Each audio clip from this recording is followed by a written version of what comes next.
Alright guys, welcome back. Hope you're doing well, hope you're all keeping safe. So I've just finished my news video on the new expertise progression system coming to the Division 2 with the new content in 2022. Now whilst going through the article, you would have noticed, if you watched the video, if not, go check it out please.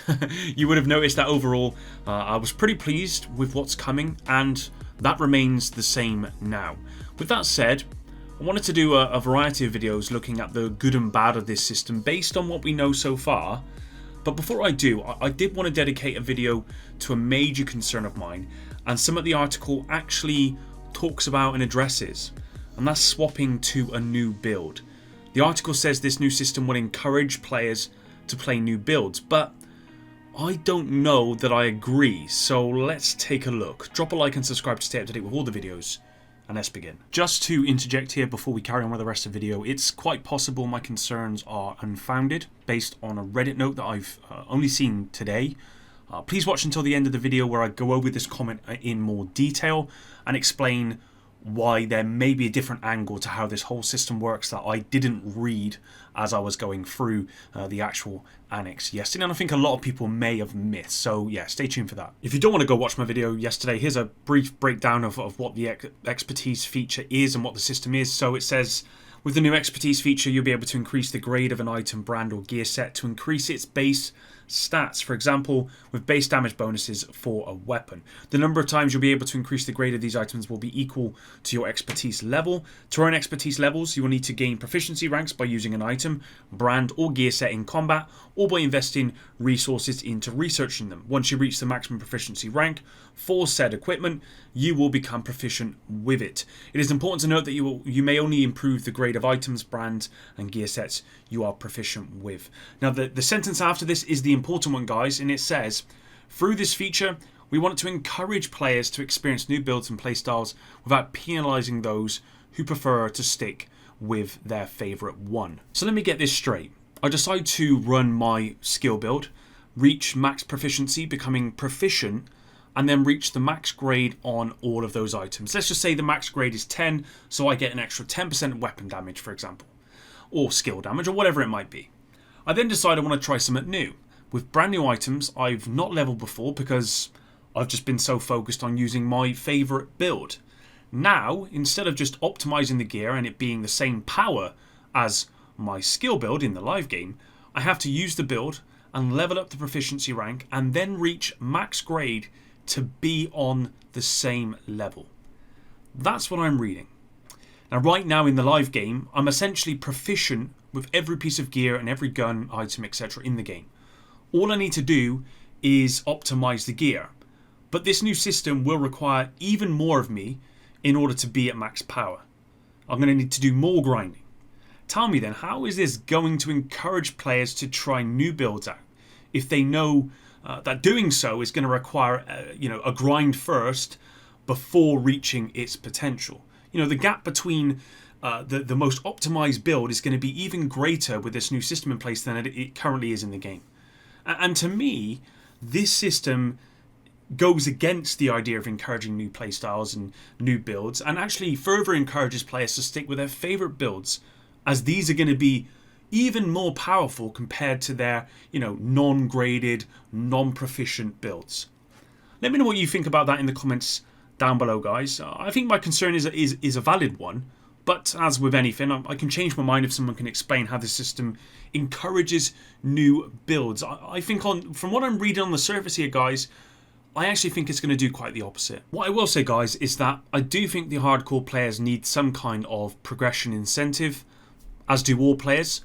I'm just not sure if this system is the right one yet. Of course, we've only been given a very brief overview of how the system works, and as you'll soon realise with other videos I've planned on this new system, there are many questions needing to be answered before I can really judge it. Also, we're going to need to see it in game before we can really come to any concrete opinion on how this system works and whether it is, as I said, discouraging players from trying out new builds. A recent tweet from Trick Dempsey suggests that the incentive of trying a new build with the system comes from the ranking of those items, or the ranking up of those items, i.e. the proficiency ranks and the grades.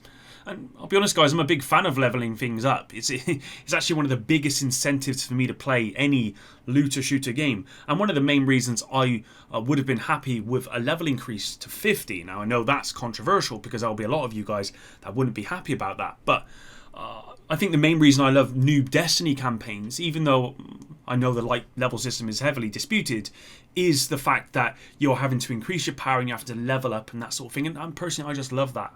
I really do. Even though I know at the end of it I'm not going to be any more powerful than I was before, I just like that whole farming experience. And to me, it's just something I really enjoy doing. The XP bar really is my best friend. There's no doubt about that.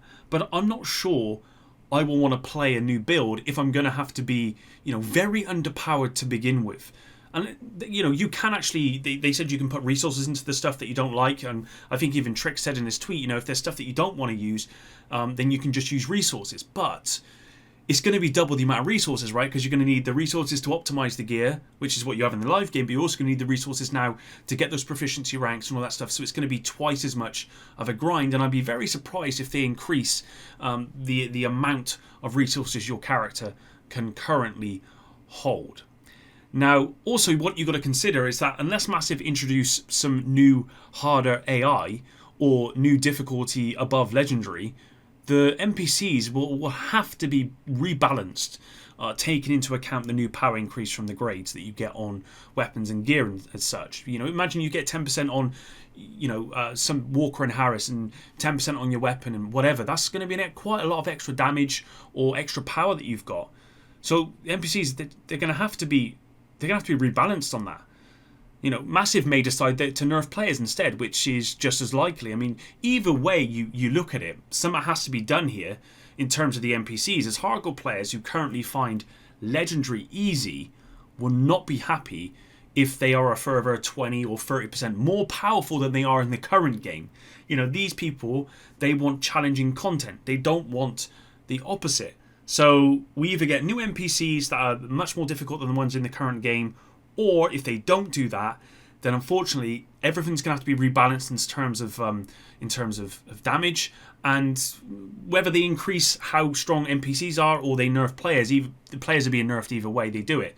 So again, that's kind of a bit of concern of mine, and this is what I meant earlier by there's a lot of questions I have around this system. Just before I end this video, I've seen a really interesting comment on Reddit. This is actually the next day, and if this is how the system actually works, then it's possible my concern here is invalid.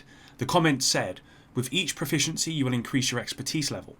So if you're proficient with set A, you can only increase grade of items to level X or 10 or whatever it might be.